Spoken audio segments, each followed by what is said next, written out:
Indonesia itu tidak masuk ke Indonesia. Yang kedua, kita harus melakukan langkah-langkah pengawasan dan pengetatan yang ketat, tetapi poinnya adalah tidak boleh mengganggu proses-proses ekspor impor yang berjalan. Jadi jangan sampai pengawasan yang begitu ketat lalu proses ekspor impor itu kemudian melambat, berpengaruh terhadap perekonomian kita. Yang kedua yang akan kami lakukan dalam waktu dekat adalah segera berkoordinasi dengan kementerian-kementerian yang ada kaitannya dengan kami. Yang pertama Menko Pangan, yang kedua dengan Menteri Perikanan dan Kelautan, yang ketiga dengan Menteri Pertanian, Kimipas dan Bea Cukai. Itu yang akan kita lakukan sambil meneruskan langkah-langkah yang sudah dibangun oleh kepala badan sebelum saya, sambil kita benahi yang lain yang belum. Saya kira itu. Terima kasih. Pak, silakan Bapak dulu. Nyambung dulu. Pak Menko nyambung dulu soalnya. Ya, terima kasih teman-teman sekalian. Tugasnya Pak. Pak Menko.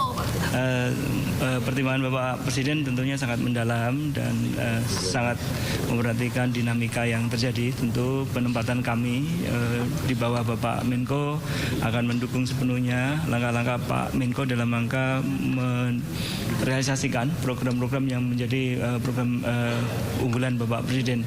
Insya Allah kami akan langsung segera kerja keras. Besok kami sudah mulai kerja semuanya, MBG dan seterusnya kita akan sentuh dan kita akan minta arahan dari Pak Menko langkah-langkah apa yang harus kita jadikan. Insya Allah dengan kerja keras kita ingin menghadirkan yang terbaik untuk bangsa kita. Terima kasih ya. Segera nanti Pak Menko akan berikan. Terima kasih ya. Terima kasih. Dudung, silakan. Terima kasih. Assalamualaikum warahmatullahi wabarakatuh. Paling terkenal ini. Yang pertama tentunya bersyukur pada Allah Subhanahu wa taala, dan yang kedua berterima kasih kepada Bapak Presiden Republik Indonesia atas penunjukan saya sebagai Kepala Staf Kepresidenan. Tentunya tugas-tugas ke depan bagaimana mensukseskan program strategi nasional dan untuk memastikan program unggulan Bapak Presiden sehingga bisa secara tuntas dan cepat. Selanjutnya juga sebagai KSP tentunya nanti saya sebagai penghubung antara masyarakat dengan pemerintah, sehingga apa yang menjadi keluhan-keluhan ini saya akan buka 24 jam laporan-laporan dari masyarakat, termasuk mengevaluasi dan memonitor program-program kementerian lembaga, termasuk bekerja sama dengan kementerian dan pemerintah daerah, sehingga jangan sampai ada hal-hal yang menjadi prioritas Presiden kemudian terjadi masalah-masalah birokrasi. Nanti kita pangkas birokrasi. Dan sekali lagi saya mohon bantuan untuk kerjasama dengan seluruh masyarakat dan seluruh kelembagaan apabila ada hal-hal yang program-program prioritas Presiden yang tidak berjalan dengan semestinya, nanti kita akan sidak dan kita tuntaskan dengan baik. Saya rasa itu saja. Terima kasih. Masih merangkap. Nanti pasti akan segera ada pergantian. Terima kasih. Hasan Nasbi, silakan. Oke, terima kasih. Hasan Isbek. Pak Hasan, apa nih yang beda udah masuk lagi ke dalam menjabat sebagai komunikasi lagi? Apa yang beda? Apa yang akan dibawa lagi? Iya, judulnya beda kan? Judulnya beda. Ketemu lagi dengan teman-teman di istana. Ya, barusan kami berenam baru saja selesai menjalani pelantikan oleh Bapak Presiden, dan kebetulan untuk saya hari ini ditugaskan oleh Bapak Presiden sebagai penasihat khusus bidang komunikasi dan media. Tadi teman-teman di luar nanya kan, utusan khusus apa enggak gitu. Saya bilang mungkin khusus-khusus tapi bukan utusan. Ya, jadi penasihat khusus. Nanti tentu sebagai pembantu Presiden saya akan bekerja sama yang sangat erat dengan Abangda Kabakom yang baru, Bang Kodari, mungkin juga nanti dengan Ibu Menkom DG, dengan Wamenkom DG untuk memperkuat lagi bidang komunikasi yang diperkelakan oleh pemerintah, supaya pesan-pesan yang ingin diketahui oleh publik itu bisa lebih baik lagi, bisa jauh lebih sampai dan bisa dipahami oleh masyarakat. Termasuk juga mungkin nanti dari pemerintah tentu kan harus juga meluruskan hal-hal yang berita-berita, pemahaman atau informasi yang tidak benar terhadap pemerintah. Jadi kalau ototnya mungkin nanti akan ada di Bakom, ada di Menkom Digi, kita mungkin nanti akan membantu pemerintah dalam soal strategi, dalam soal yang sifatnya mungkin ke substansi. Terima kasih. Bedanya jangan jubir apa? Jubir lagi? Yang jadi jubir kan ada Pak Mensesnek, ada Kepala Badan Komunikasi, itu yang setahu saya jadi jubir. Tapi kalau diperintahkan Presiden untuk maju lagi, kita siap. Kalau diperintahkan oleh Bang Kabakom nanti untuk maju lagi ketemu dengan teman-teman media, kita juga insya Allah siap lah. Nanti kita sering ketemu. Makasih ya. Oke. Terima kasih. Bismillahirrahmanirrahim. Teman-teman semua, saya pada hari ini mendapatkan tugas sebagai Kepala Badan Komunikasi Pemerintah. Ini pelantikan yang ketiga untuk saya pribadi selama pemerintahan Bapak Prabowo, dan rasanya tanggung jawab ini semakin meningkat. Jadi terus terang waktu dikasih tahu itu doa saya tambah panjang karena ini tambah berat sekali.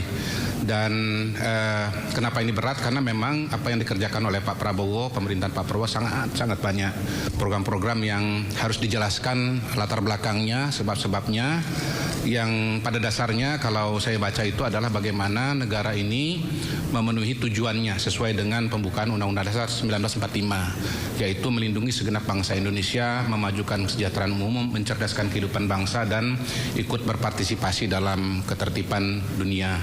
Nah, ini pekerjaan yang besar, tentunya pekerjaan yang sangat besar ini harus bekerja sama dengan berbagai lembaga, dengan semua KL insya Allah, dengan semua stakeholder, terutama dengan teman-teman media ya, yang notabene kalau saya pribadi memang sudah menjadi bagian dari komunitas ini dari sangat-sangat lama ya. Banyak teman-teman saya di media, saya ketemu dulu di lapangan sampai jadi pemret sampai pensiun. Jadi insya Allah saya dengan teman-teman media ini sangat dekat, dan mudah-mudahan kedekatan ini akan membuat proses komunikasi nanti menjadi lebih baik dan semakin baik lagi. Terima kasih. Pak, udah kepikiran belum? Ya. Sini dulu ya. Pak, udah kepikiran belum komunikasi publik yang berbeda dari sebelumnya ingin Anda lakukan? Ya, tentunya saya tidak mau buru-buru. Sudah ada beberapa pemikiran yang jelaskan begini. Lanskap media kita ini sangat berbeda dengan 10-20 tahun yang lalu. Karena selain media massa, teman-teman yang ada di ruangan ini ada juga yang namanya media sosial. Media sosial pada hari ini juga sebagian berperilaku seperti pers, tetapi dengan regulasi yang mungkin berbeda dengan teman-teman yang ada di pers begitu. Dan pada titik itu tentu ini suatu tantangan tersendiri. Apa dan bagaimananya tentu nanti kita akan pikirkan ke depan.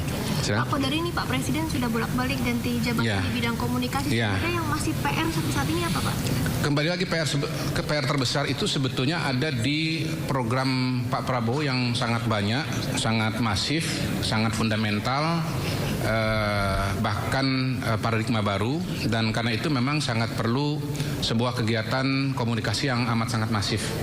Jadi hemat saya bukan dari caranya, bukan dari orangnya, tetapi dari tugasnya memang yang sangat-sangat besar, dan karena itu dari proses-proses yang sudah ada kita akan belajar ya. Saya akan belajar dari Pak Hasan Nasbi, dari Pak Anggaraka, dengan Ibu Mutia, dengan semua stakeholder yang ada. Karena komunikasi itu sebetulnya kan ada di semua KL, di semua bagian. Ya insya Allah nanti bersama dengan teman-teman kita akan lebih optimalkan lagi komunikasi kita ke depan. Begitu. Terima kasih banyak teman-teman. Ya sampai ketemu. Ya. Assalamualaikum warahmatullahi wabarakatuh. Terima kasih ya. Terima kasih. Selamat Bang. Mana oleh-olehnya dari mana? Dari mana? Dari mana?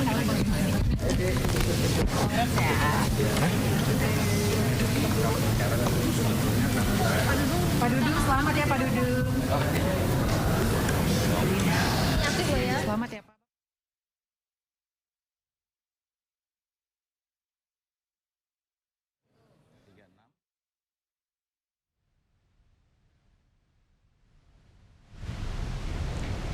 Ya pemirsa, beberapa saat lalu sama-sama kita sudah menyaksikan proses perombakan dan juga pelantikan serta konferensi pers dari para pejabat yang baru saja dilantik.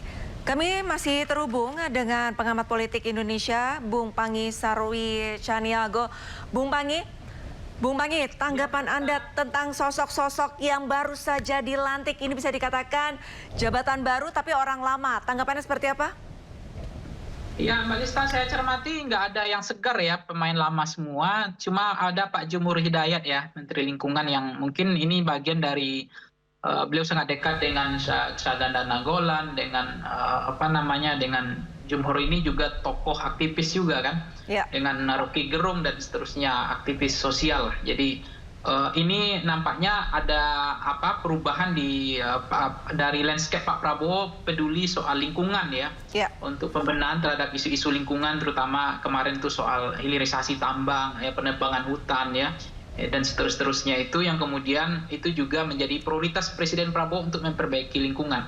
Cuma memang ya, yang kedua begini Mbak Lista, kalau saya cermati secara starting point-nya sebenarnya ini hanya reshuffle berbasis komunikasi. Jadi yang diperbaiki ini hanya komunikasi Presiden, tidak layanan dasar, tidak yang betul-betul berurusan dengan ekonomi atau hukum atau hal-hal yang sangat krusial hari ini gitu. Jadi lebih banyak persoalan komunikasi, soal miskomunikasi, soal bagaimana pemerintah menghadapi buzzer, ya influencer, pengamat, bagaimana pemerintah menghadapi media-media mainstream maupun media-media sosial, itu yang hari ini nampaknya kemarin gagap, seolah-olah level confidence-nya naik gitu dengan adanya Hasan Nasbi, ada Kodari, dan ini orang-orang lama sebenarnya yang bicara tentang media dan komunikasi gitu. Jadi saya mencermati ini juga poin ketiga adalah bahwa memang rezim Pak Prabowo nggak bisa lepas dari rezim Jokowi gitu. Jadi kalau kita lihat baik itu Kodari maupun Hasan Nasbi maupun Dudung Abdul Rahman itu kan loyalis Pak Jokowi sebenarnya. Artinya memang Pak Prabowo itu memang ketergantungan tidak bisa melepaskan dari bayangan Pak Jokowi. Saya mencermatinya begitu. Jadi kepercayaan Presiden Prabowo untuk memakai orang-orang Pak Jokowi itu masih kuat gitu untuk menjaga pemerintahan beliau. Jadi untuk mengakomodir semua kepentingan politik yang kemarin teralienasi, terhempas, kemudian terpental, sekarang masuk lagi gitu. Ada kegagapan apakah memang tidak ada yang punya kompetensi selain orang-orang ini, atau memang orang-orang ini yang dianggap paling mampu untuk mengatasi masalah komunikasi Presiden selama ini gitu. Menghadapi isu-isu sentral, isu-isu publik, sentimen publik, algoritma publik, ya bagaimana kritik masyarakat terhadap hal-hal yang penting. Nah, pada prinsipnya saya kan sebenarnya memberikan harapan, ya ini ada angin segar soal lingkungan ya, kemudian ada soal penekanan Presiden soal pangan tadi kan. Ada Wakil Menteri Koordinator Pangan Pak Hanif Faisal itu dari PKB, kalau setahu saya nanti boleh di cross check. Kemudian ada Abdul Kapling ini adalah kepala karantina. Ini juga mungkin menjadi persoalan yang selama ini belum teratasi dengan baik. Dengan harapan orang-orang seperti yang muncul, yang baru dilantik ini mampu mengatasi masalah yang hari-hari dihadapi gitu oleh Presiden Prabowo. Baik. Terima kasih Bung Pangi Sarwi Caniago atas waktunya di Breaking News, dan salam sehat Bung Pangi. Salam sehat Mbak Lista.